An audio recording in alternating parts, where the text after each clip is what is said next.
अब ये देखें ना कितना नुकसान हो रहा है। इस नुकसान से बचाने के लिए ही para force, civil defence force और इंतजामिया की तरफ से कहा गया था कि ये जितनी भी गैर कानूनी इसे खत्म किया जाए। नोटिस दिए गए, बार बार बताया गया।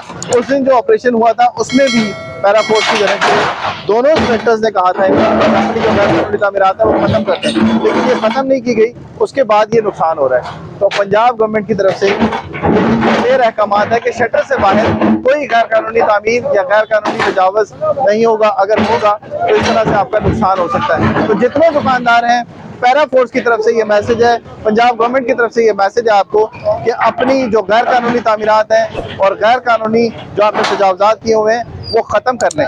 अगर ऐसा नहीं करेंगे तो इस तरह का आपका नुकसान हो सकता है। और इस तरह के नुकसान के ऊपर कई लोग ऐसे हैं जिनका कारोबार उस पर नुकसान हो सकता है।